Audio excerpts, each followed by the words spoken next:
On today's episode of the True Craft Podcast, we welcome a self-proclaimed finance guy who also happens to be a good friend, Kary Shumway.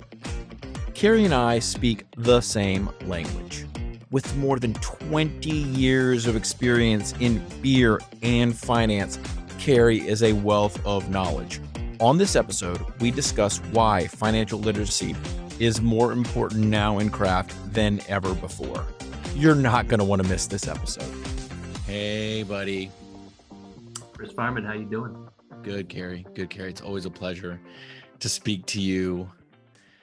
We should do this more often. We do it once at CBC, and we do it probably 2 or 3 other times a year, but we should do it more often. This should be a weekly thing. It should. Yeah, weekly.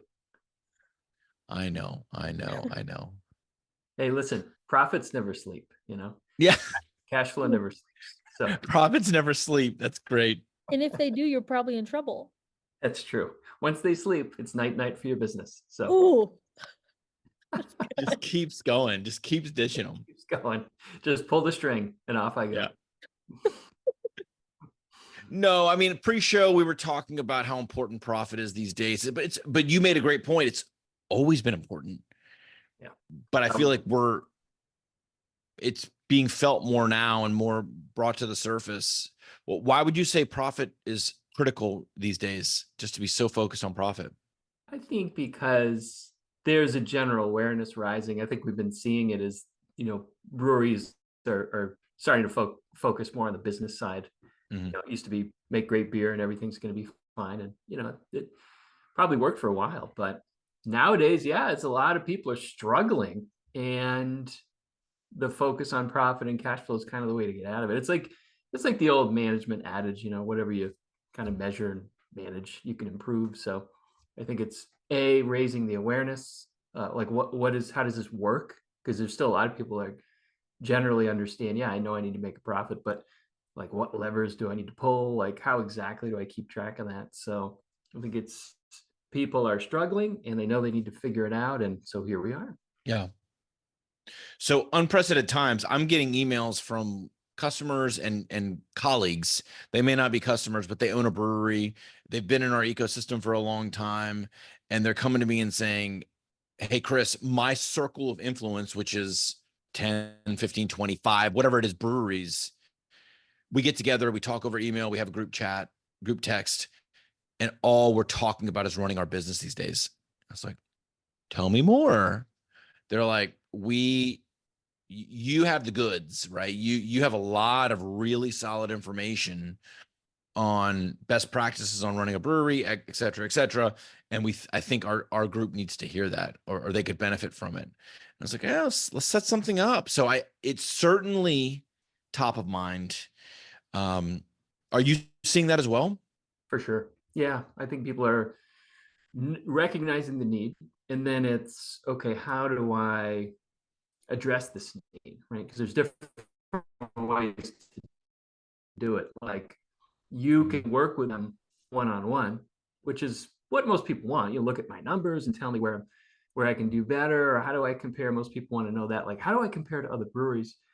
And then like, what do I do? I'm looking at how do I manage cash flow? How do I even know how to, because a lot of people say like, man, I don't know what I'm going to do next week, let alone create a financial plan that's going out, 12 months. It's just overwhelming. Mm-hmm. So I hear the need, and then I trying to meet the need in different ways, because it's like, how do you make this, people in the brewing business didn't join it to become accountants, unlike, present company excluded. Sure. We did, but nobody else did. So they're like, oh man, I got to learn this stuff. So I think for me, a lot of it is, understanding that most brewery owners and managers are non-financial people. So to try to meet them where they are, you got to understand to a degree how profit works, but you don't necessarily need to understand debits and credits and all the baloney that goes into making it happen. You just need to approach it from a business perspective and, talk about, okay, if we do these particular things and we manage and watch these particular, the saying for this year and probably forever is like, you got to know your numbers. So what are the numbers? How do I calculate them? And how do these things work? Right.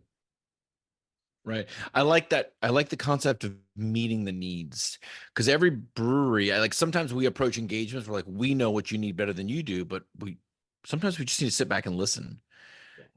and sprinkle in our knowledge with their needs. So like where our knowledge and their needs meet is kind of like the apex of where we need to be. That's good. I like that.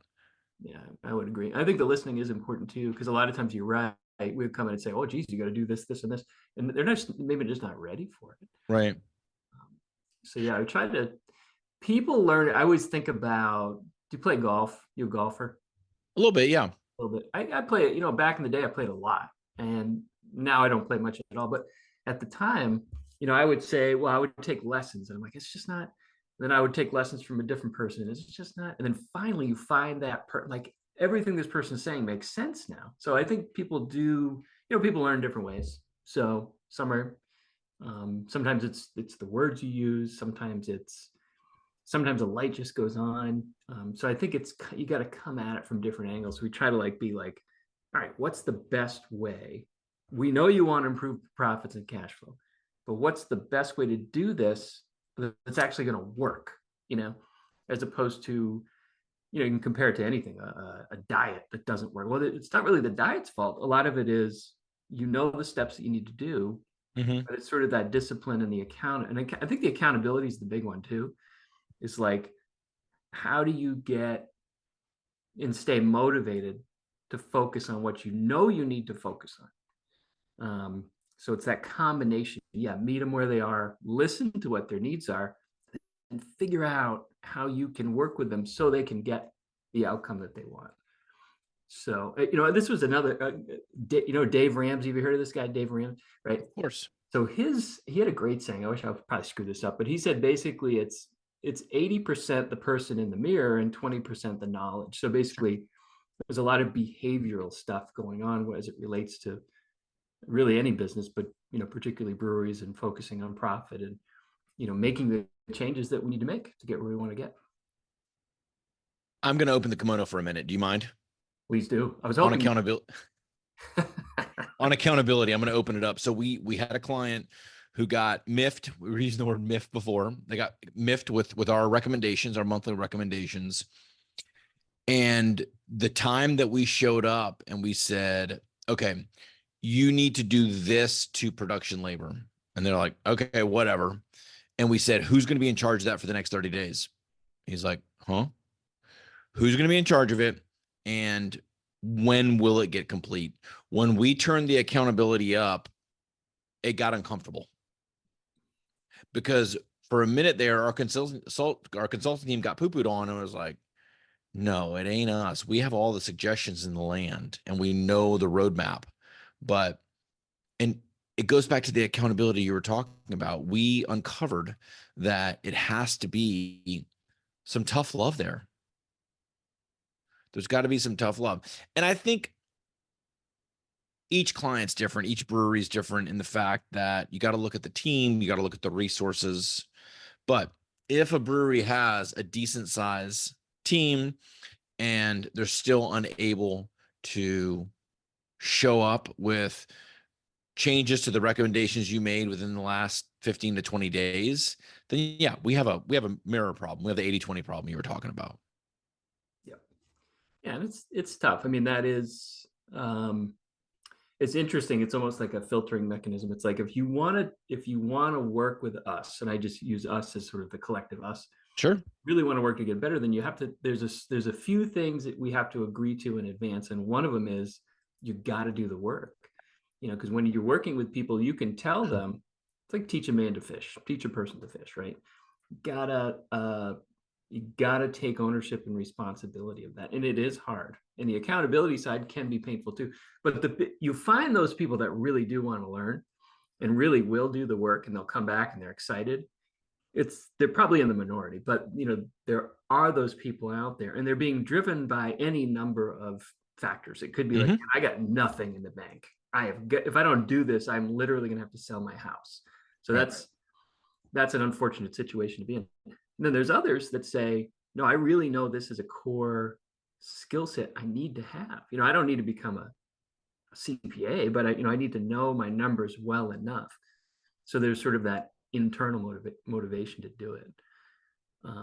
So I think it's all these things. It's like, how do we come at this problem from different ways, because different people hear different things, learn differently, and we can connect, and a lot of times it is starting with like a little gateway drug. And I think that's why people love these, key performance indicators so much, these KPIs, because we understand them. If you talk about like revenue per barrel, all right, we can get our hands around that. You talk about EBITDA, net operating income, I mean, that's probably not the best place to start. So we know we need to get there, but we can kind of walk through with these little kind of appetizers along the way, and they're kind of fun and interesting. And I know you guys have lots of benchmarks where you could say, look, best in class, you should be here. People love Sure. that. Okay, now how do we get there? Right. Kind of walk them down the path. Critical, man. It's so critical. It just can't stop with the actual numbers. It's the numbers, and then the recommendations, the follow-up, the accountability, that is just so critical. It's hard work. I mean, I think this is the other thing that I'm sure people know this, but it's just hard work. It's the simple, not easy. Like, I can show you how to do it. You show them how to do it. It's pretty straightforward once you get kind of a nice system in front of folks, but it's still not easy. Yeah. Just because we measure it and we know the drivers and the levers to pull. Hey, sometimes the market doesn't cooperate. Reality hits us in the face, and so. And for us, that's like every day. That's like what we're doing every day, but it's not what the people we're working with are doing every day. So with that, to kind of like synthesize, what do you think are like the top things that brewery owners need to have down now? Like 2024, what are the primary things you would advise them to kind of get a grip on? Well, I would go back and just underscore very generally, but very truthfully, you got to know your numbers. So we would start with, well, what numbers are you talking about? And you guys have the hat on that says profit. I have these wristbands that say cash flow. That's really what you got to focus on. So what is your profit? What is your cash flow? What are you doing to measure it? How can we make it so that it's understandable? It's when you improve these numbers, it's going to make an actual difference. So I think really understanding the dynamics of profit and cash flow, and how we got to have both of them, right? Because there's things that affect cash flow that don't show up in your profit number, and vice versa. So it's the age-old thing, like, wow, we are growing, but we have no money, right? Well, how can that be? Sales go up. Well, growth can be expensive and sucks your cash. So I think number one, got to know your numbers, profit and cash flow first, and then kind of walking through the components of that, like making it approachable and not just some vague thing. Because a lot of folks would think, well, cash flow, yeah, I mean, I look at my bank statement pretty much every day. Well, that's good, but that's not really going to help you, because you don't know what's coming and what are the ins and outs, how is money flowing into and out of, what are the things that are kind of impacting that cash flow outcome that you're looking for. Yep. You don't know how many times we have the conversation where we have to explain the gap between exactly that, the profit and the cash flow.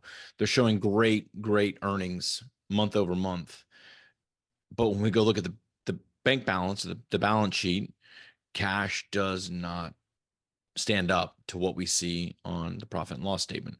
So then we have to dive down, right? We have to dive in and explain, well, this is what you're purchasing in inventory. This is what you're paying down in debt. We're really trying to get back to maybe getting back to what we call free cash flow, which is, you and I understand that concept, but it's quite a complex concept. Wouldn't you agree? I would agree. Yeah. It sounds really good. Like, free cash flow. I like the sound of that. But yeah, once you get into the nitty gritty of it, people start to glaze over. I mean, it gets overwhelming, because I think kind of back to what we were saying is that most breweries are small businesses that really don't have a staff, right? I mean, I think most probably have a bookkeeper, a part-timer, or an outsourced, and they're just wearing 20 hats. They're running the tap room, they're hiring, they're doing this and that. So they have a slice of the day where they can probably commit to thinking about this. And that's probably a pretty small slice of the day. And then how am I going to allocate that time? Am I going to step back and learn what cash flow is? Am I going to learn, or am I going to, geez, I'm just trying to pay the bills. I'm trying to get the money in the bank. I'm trying to, so we're usually scrambling. So I think it's like anything where, how do we say, here are the things that you need to do, but fit it into an achievable schedule for people, bite-sized chunks, right? Mm-hmm. And there's this guy I follow. You may have heard of James Clear. You heard of James Clear, Atomic No. I have. Fantastic. Read that book. You read the book and if get on his email list, and he's just fantastic. So he's just got so much. He distills things so nicely. And one of the things he had talked about was, he's a big workout guy. Like he's in the gym a lot, and he says, rather than skipping the workout, just make the scope smaller. Just do 10 minutes, because it's that consistency which is really remarkable that can add up. So I would, for people that are listening now or in the future that are just like, I'm a little overwhelmed, I don't know where to start. First is get with someone like you guys, or talk to me, or just get the free resources and understand what that roadmap should look like, and then just dedicate 10 to 15 minutes a day. I'm not kidding. That will get you so much further. And at the end of a couple weeks, couple months, you look back and it's pretty amazing what you can do with those small chunks, but it's got to be consistent. And then you look back and you're like, okay, I'm getting there. I love the Pomodoro techniques. If you guys use those, where you just set the timer for 15 minutes. I don't want to work on this thing. I hate this thing. I know I have to do this thing. 15 minutes is all I'm going to do. And more often than not, that 15 minutes concludes and you're like, okay, I got a little momentum. And then maybe, you can stick with it a little longer. Push through, sure. But these are all kind of games we play to do the things we know we should do. Yeah. On that same vein there, when would you consider something being too late to focus on finances, focus on numbers? Is there ever a point where it's too late? Yeah, unfortunately there is. I mean, I feel terrible when people call and I'm basically, there's no money. The bank's going to call the loan. They don't really have a lot of collateral. They have no reserves. They have no access to capital. They have no investors that can come help them out. They have no bank that's going to give them anything. They've pulled all their credit card. It's like, we'll go through the checklist and say, we could do X, Y. Is there anything we can sell? Can we liquidate this? What can we radically cut costs? All the things you would. But when you get to that bottom of the list and you're like, well, the bank's next week is getting, and you're kind of like, there's nothing much we can do. So these are really the reasons, right, to get in front of it and have some systems. And one of the things we talked about at the last CBC was, relative to cash flow, because the other challenge with financial accounting and reporting is the cash flow statement, in my opinion, sucks. It's like, so developing tools that don't suck as much. We do this sort of like 6-week, 8-week cash flow planner where I'm here today. Show me just the things I understand and let's plan this thing out. So to try to give folks a tool they can use that actually makes sense, and they look at it and say, okay, I can see how these pieces fit together.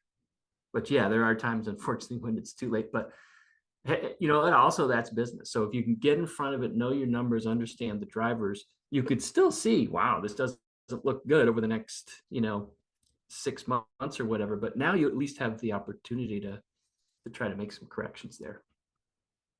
Are you finding people are more receptive to this now than they were 5-10 years ago? They're looking around at other breweries who might not be making it, and they're like, seems like I need to take this stuff maybe more seriously than I have in the past. What has been both of your guys' take on that? I mean, 100%. Yeah, I joked last year at CBC that, because I did the cash flow presentation there, it was standing room only and was sold out. It was very, it was good for my ego. It was like, there's a sign outside that said, we are sold out, nobody else. And I'm like, what in the hell? And I joked that I did a similar presentation 10 years ago and there was like 3 people in the room, and it's not even that much of a joke. I mean, that's kind of what it was.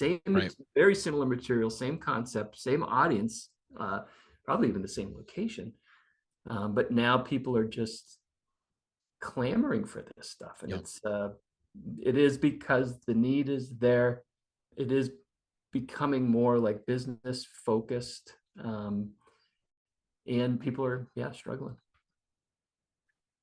So I'm going to step back for a second and talk about this too late theory, because what you described is very scary. And what you described, in my opinion, is like the end of the spectrum where, yeah, I mean, if you're out of cash and the bank's going to call the note and you're 2 months behind on rent and your brewer is begging for raw materials, that's not going to make it.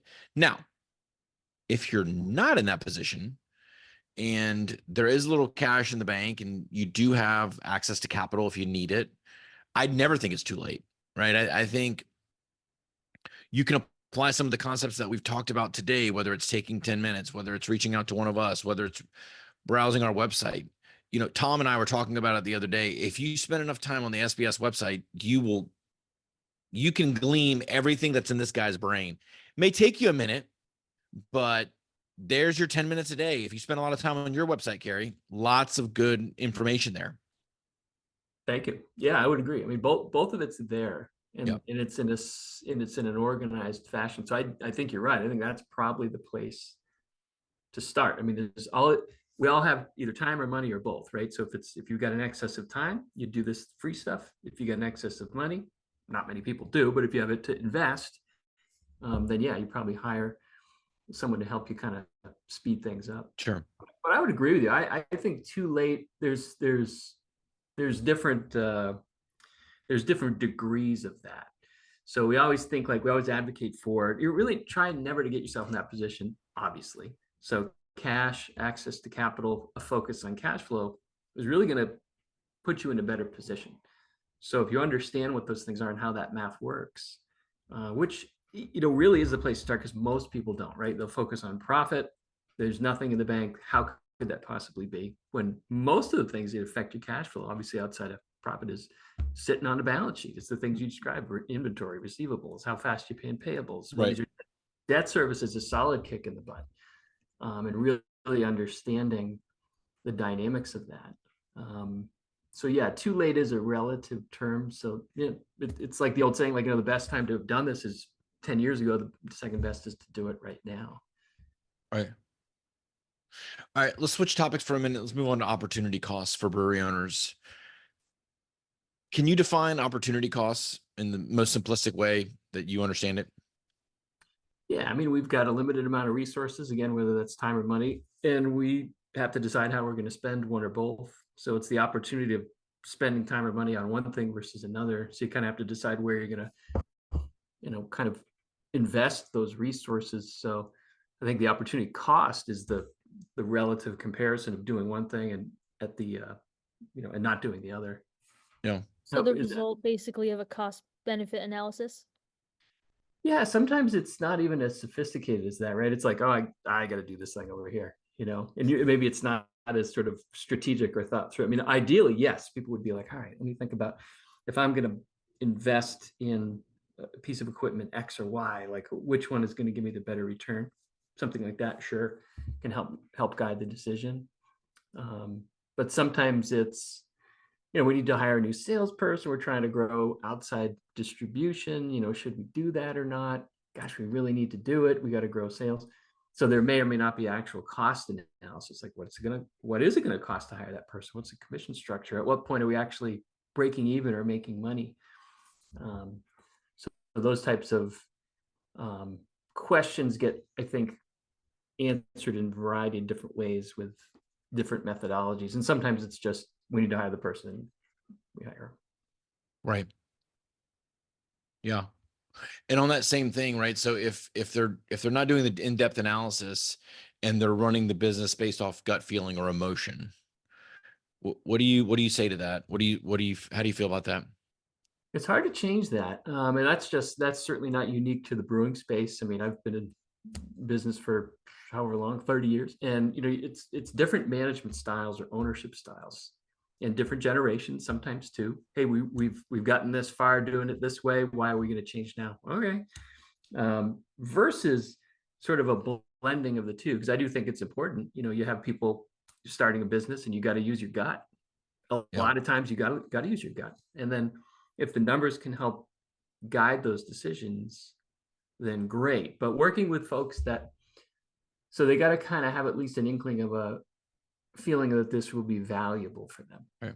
Right. Because even folks that I've worked with that I'm thinking, wow, they really, some people will push back against, boy, that's a lot of work to do, only to find out, it may or may not be whatever you come up with on that spreadsheet, may or may not actually come true in the real world. So there is a little bit of pushback on that.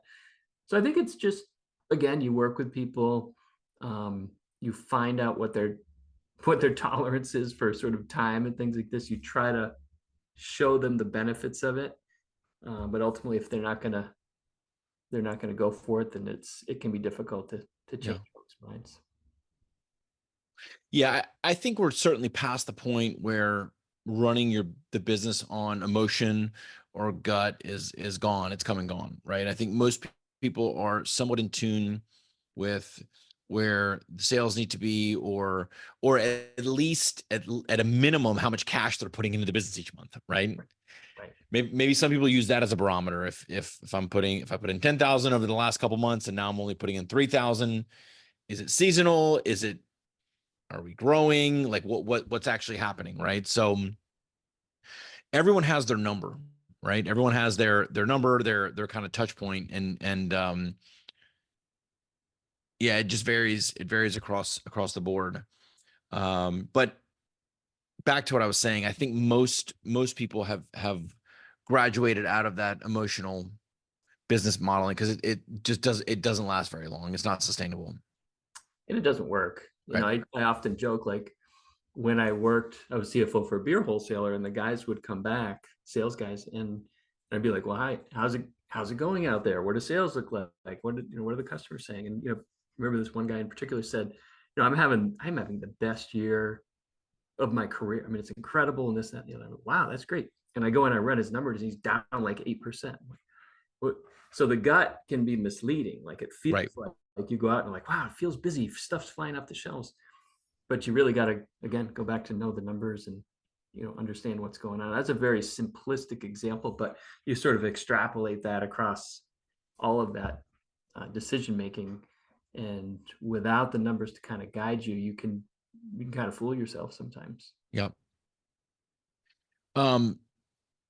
Let's talk about capacity in the industry. Let's talk about the excess capacity.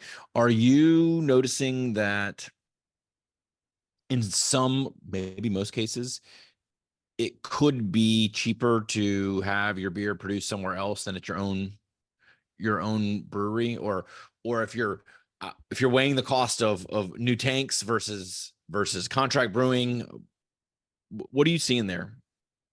Yeah, I mean, that's you run the numbers.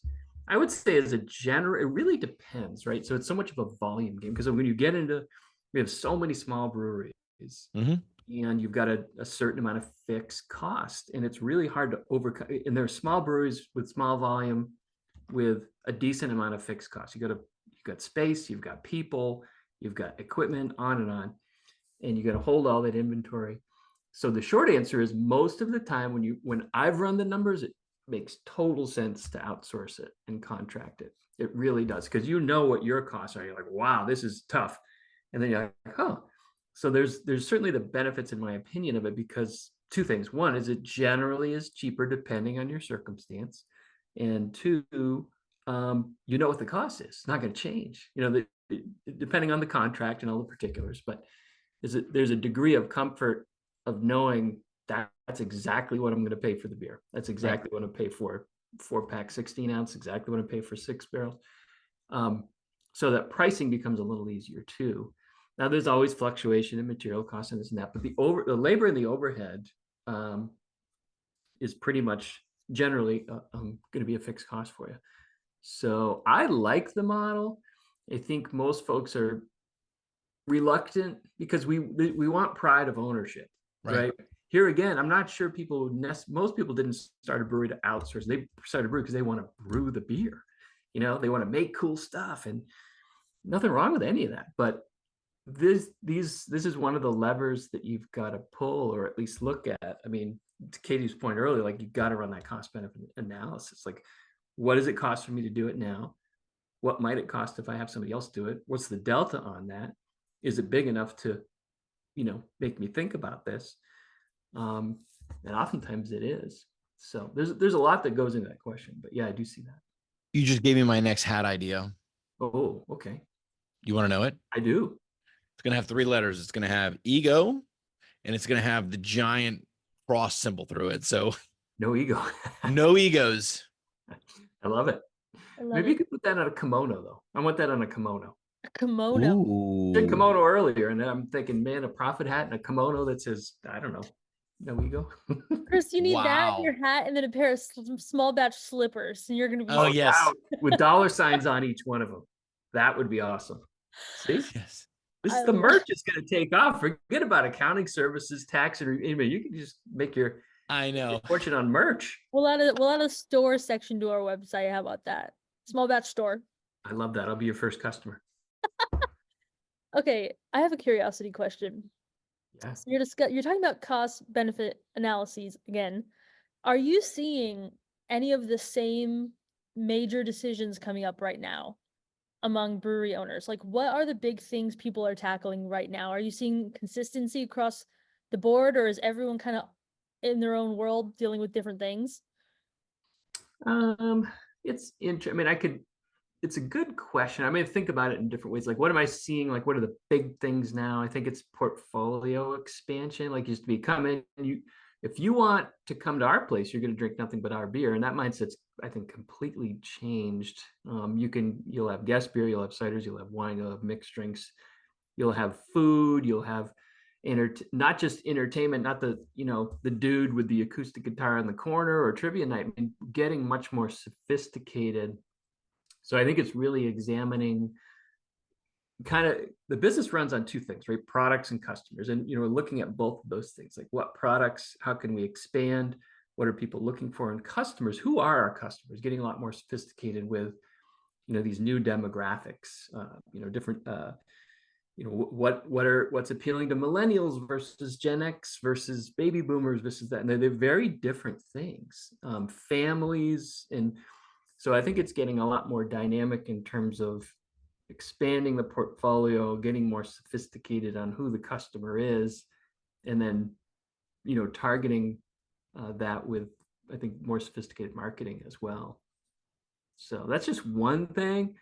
I think of turning it back to numbers, I think it probably goes back just to the core thread of our conversation is people know that accounting and financial literacy isn't something for someone else anymore. Now it's like we got to own that. We really got to spend the time to own it. One thing that I'm noticing out there is that each state guild has taken a complete turn on this idea of financial literacy in a good way. Yeah. The state guilds, for the first time in my decade and a half doing this, are starving for financial literacy information. And it's about time. It's about time. I mean, I feel like for all the state guilds conferences that we visited, that's really where the owners come to learn, and they come to just collaborate with each other and get behind each other and be happy that they're operating in their state. The national stuff is good, but I think it's more of a party. Yeah. It's more of a party, but kudos to the states for stepping up and saying our members are starving for this information. And there's a couple people that are putting that information out. So that's awesome. Yep. No, I would agree. I mean, it's got to happen on a real regular and consistent basis. Cause you're right. Yep. The national things, the state guilds are good as well to kind of backfill it, but it's got to be something that it's an activity of daily living, right? It's not like, well, we're going to hit that next month. And now it's like every day we got to have some tools to see how we're doing. It's the analogy of driving the car. You're not going to take a week and a half to look at your gas tank, your speed. I know you're looking at it on a pretty frequent basis, and to take that kind of mindset to your numbers. And so that's kind of how we're going to, I think, collectively run stronger businesses. Okay. So I've heard through the grapevine that you are hosting a financial roundtable. The roundtable. Don't you love that name? Tell me more, man. I love it. I love roundtables. It's via Zoom, of course, because we don't get to do much. This is sort of like these ideas sort of gel over time, right? You're like, oh, and so it was the quick story that I told during the financial roundtable was the genesis of this was two things. One, years and years ago, I had a client that said, hey, we used to do financial roundtable meetings with a number of other beer businesses, and it was awesome. We'd share ideas and here's what I'm challenged with. What do you think? And I was like, oh, that's really cool. And to kind of file it away.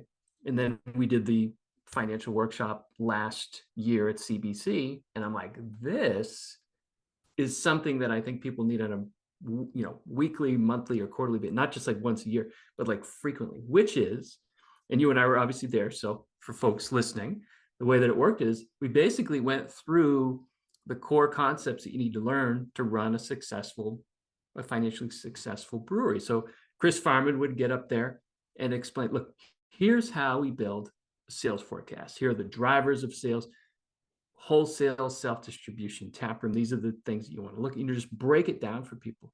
So you would share what you know, and then there'd be a break. And at each table, I want to say there were like 12 tables of 10 people each. Those tables would work on that project together. And what I witnessed was two things. One is, okay, here's Chris giving me the information. It's great information. Now I get to synthesize that by learning from other people. Like, well, okay, I meet other people from different breweries, different parts of the country.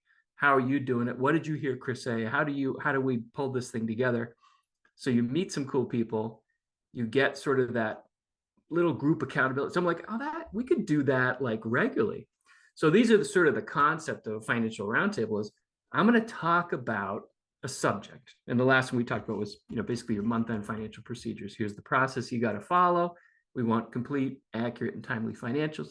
There's only one way to do it. You got to follow a process. So I'd say, look, here's the process I follow. Here's the checklist. Then we do a breakout, which is very similar to the breakout we did at CBC, but it's virtual. You throw 3 or 4 people into a room. We had like, 6 or 7 rooms. And then they get to meet each other. How do you do your monthly financials? Like, when do you produce them? Like, what challenges do you have with that? So each time we meet, we're going to try and touch upon, first and foremost, it's like, what do people have for challenges? So it's an open forum. People would say, hey, I'm struggling with this, or I'm struggling with that. Cash flow obviously came up a number of times. But it's also, I think, this sort of peer-to-peer, more frequent. So I'm hoping to bring together the combination of here's what to do, and then here's a peer group that you guys can hold each other accountable. And then we're going to meet again, in a couple of weeks, and I'm going to ask you, because I told you about cash flow, and you need to do these 6 things, and I sent you are you doing them?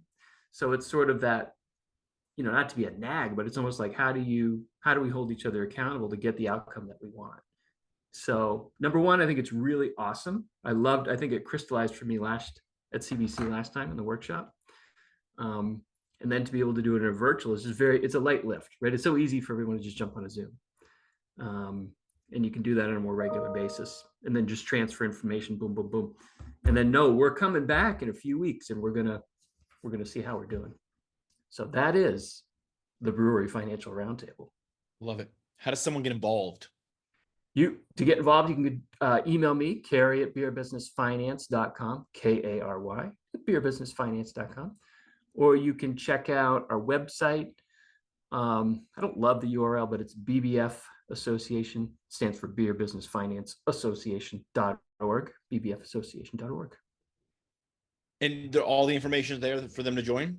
Yep, they can check out. There's like the usual sales page stuff, right? Like it's videos and FAQs and free courses on there too. So if people want to be like, well, I don't know. I'm also happy to extend if someone is like, can I come and check it out before I become a paid member? Because it is obviously a paid thing. Absolutely. Kick the tires, see if you like it. And then, hopefully it's something they can find value in.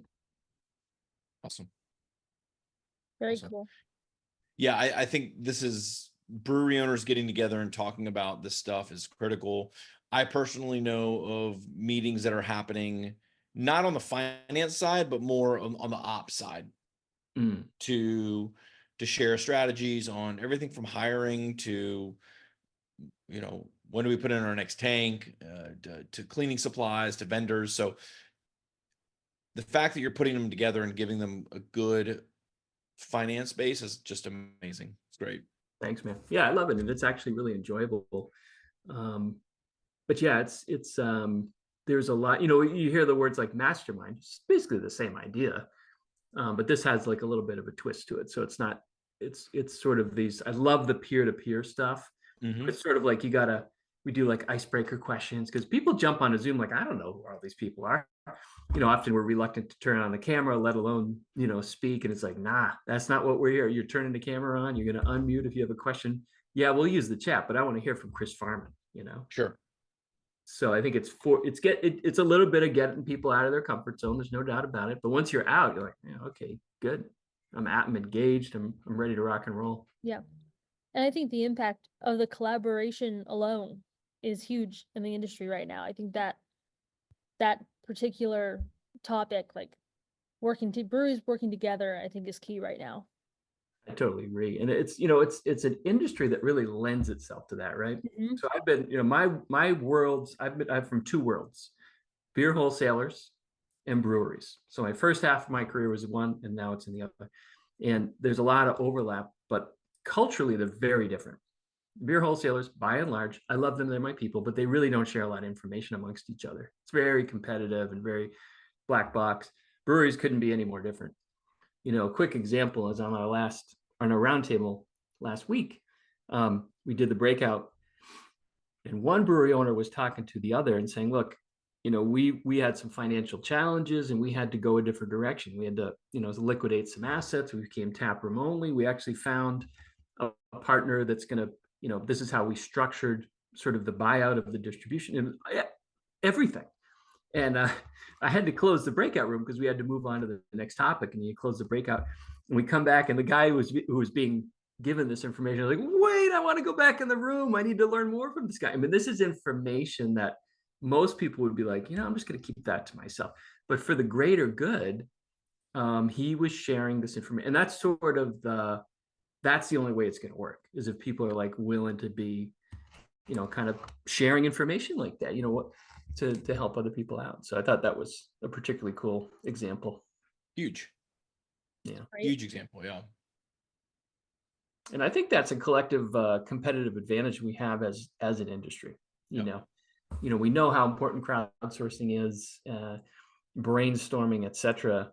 So I think it's really ripe for that opportunity is to really learn from each other. We just need to do it in a way that's going to draw people in, and then they're going to actually take action with it. So Sure. Yeah. That's awesome. Awesome. So Kary, where can we learn more about you? We've got a couple of websites. I would say the easiest thing is go to craftbreweryfinance.com. That's all the blogs, videos, old webinars, podcasts, all the stuff. It's pretty good in terms of searchability, in terms of a lot of free things. I mean, basically everything I do, I put out there for free, so you can go get it. There's also the paid things that people want to, work more directly with me, or to get the organized courses and whatnot. Because I basically have three things. One is a DIY library of courses, can access subscription. The other is the courses plus this roundtable that we're talking about, a network of brewery owners. And then the third is I do work with a few breweries one-on-one, so some one-on-one coaching. So those are kind of the ways that people can connect. But email is usually the best. Kary, beerbusinessfinance.com. Cool. Awesome. And we'll put links in the show notes to all of your sites and stuff that we talked about. Great, man. Anything else before we wrap up? I really appreciate the conversation always with you. We need to do it more often. And that's going to be our New Year's resolution, even though it's April, that we're going to do it more often. How's that? Sure. Okay. I'm down with that. No, my only parting words are know your numbers. Breweries out there, know your numbers. Yeah, totally. All right. Well, take care, buddy, and I'll talk to you soon. Thanks, guys. See ya. Thank you. See ya. Bye. Thank you for listening to this episode of the True Craft Podcast. If you like what you heard, please subscribe to the show on your favorite podcast player. And if you are just dying to know what Chris and I look like, you can head over to YouTube for a video recording of the show. Links to cool information about our guests and other fun facts can be found in the show notes. This podcast is sponsored by Small Batch Standard, the premier financial agency built to serve the craft brewing industry. We helped craft breweries grow profits through outsourced accounting, tax compliance, and growth consulting. Visit sbstandard.com today to learn more and request a discovery call.